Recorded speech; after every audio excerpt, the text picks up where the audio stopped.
بسم اللہ الرحمن الرحیم. السلام علیکم. ہمارا مقصد یہ تھا کہ آج جو کابینہ میں کچھ فیصلے ہوئے ہیں معیشت کے سلسلے میں اور کچھ قوانین کی اپروول دی گئی ہے ان کے بارے میں آپ سے بات چیت کریں، اور پھر جو اکانومی کی جنرل سچویشن ہے اس کے بارے میں بھی، اور ان لاز کے بارے میں بھی کوئی کویشچن اینڈ آنسرز ہوں تو بول دیں. آج بنیادی طور پر 3 بڑے قوانین کے لیے کابینہ نے اپروول دی، اور ان تینوں کا مقصد یہ ہے کہ ملک کے اندر جو ہمارے ادارے ہیں ان کو کس انداز میں مضبوط کیا جائے اور کس انداز میں پاکستان میں معیشت کو مستحکم کیا جائے، اور آگے آنے والے دنوں کے لیے ایک اچھی فاؤنڈیشن جو ہے، بنیاد جو ہے وہ بنائی جائے. تو پہلا جو قانون تھا وہ اسٹیٹ بینک آف پاکستان کے لیے مزید اٹانومی کا ہے. اس کا بنیادی مقصد یہ ہے کہ پہل ہم ان کا مینڈیٹ جو ہے وہ طے کریں، اور یہ مینڈیٹ دنیا میں عموماً جو اسٹیٹ بینک کا ہوتا ہے، جیسے مرکزی بینک جو ہوتا ہے اس کا ہوتا ہے پرائس کنٹرول یا فائٹنگ انفلیشن. تو یہاں پر بھی یہ مرکزی جو ان کا آبجیکٹو ہوگا وہ یہی ہوگا، to control inflation, to fight the increase in prices, جس طرح دنیا کے دوسرے ممالک میں. اس کے ساتھ ہی ان کی جو ایکسچینج ریٹ اور مانیٹری پالیسی کی جو ریکوائرمنٹس ہیں وہ کریں گے، اور آزادانہ ایک ماحول میں کریں گے without intervention from the government. تیسری چیز یہ کہ اسٹیٹ بینک کا جو گورنر ہے اس کے ٹرم میں بھی 5 سال کا اضافہ ہوگا، تو ایک سیکیورٹی آف ٹینیور جو ہے گورنر صاحب کو جو بھی ہو اسے ملے گی. پھر حکومت جو ہے وہ اسٹیٹ بینک سے بورو کرنا یا گارنٹیز لینا، جو ماضی میں ایک بہت میرے خیال میں اس چیز کا برے انداز میں استعمال بھی ہوا ہے، اس کو ختم کیا جا رہا ہے تاکہ فیڈرل گورنمنٹ اپنے ذرائع سے اور اپنی ایفرٹ سے اور کمرشل مارکیٹس کے تھرو اپنی فائنینسنگ کرے.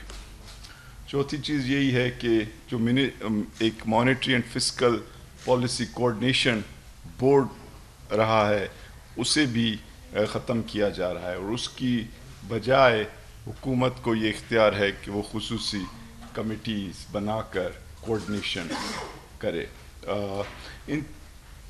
اور اسٹیٹ بینک جو ہے اس کو پارلیمنٹ کے اندر اکاؤنٹیبل بھی کیا جا رہا ہے. اب اس ساری چیز کا بنیادی مقصد یہ ہے کہ ہم پاکستان کے جو اہم اقتصادی ادارے ہیں ان کو مضبوط بنائیں، اور ان کو 21ویں صدی کے جو تقاضے ہیں ان کے مطابق ان کو ایک حیثیت بھی دیں، اور ان کی کیپیسٹی بھی دیں، اور ان کو اٹانومی بھی دیں. دوسرا جو قانون بنا ہے وہ پاکستان کے جو اسٹیٹ اونڈ انٹرپرائزز، یعنی جو حکومتی ادارے ہیں خصوصی طور پہ جو بزنس کی ایکٹیویٹی میں انگیجڈ ہیں. آپ کو پتہ ہے کہ یہ مختلف ادارے یا مختلف کمپنیز کئی انداز سے چل رہے ہیں. کسی کے اپنے قوانین ہیں، کوئی اسٹیٹ سیکیورٹی ایکسچینج کمیشن کے انڈر ہیں، کوئی اسٹاک مارکیٹ میں لسٹڈ ہیں، کوئی ڈائریکٹلی منسٹریز کو رپورٹ کر رہے ہیں. تو ایک ہچ پچ والا نظام ہے، اور کوشش یہ کی جا رہی کہ اس قانون کے تحت ان کو ایک مرکزی انداز میں چلایا جائے، اور منسٹریوں کا جو بہت زیادہ انٹرونشنسٹ رول ہے اس کو کم کیا جائے، اور منسٹریز کے بجائے اس کو فل گورنمنٹ کے ماتحت کیا جائے، اور منسٹریز کا رول اس کے انڈر سبسیوم کیا جائے. دوسری چیز یہ کہ جو ان کے بورڈ اور اس کا چیئرمین ہے یہ بھی حکومت کرے گی اپوائنٹ ایک ٹرانسپیرنٹ انداز میں، جس میں کمیٹیز بنائی جائیں گی جو یہ سلسلہ جو ہے ایک شفاف اور پروفیشنل انداز میں کرے گی.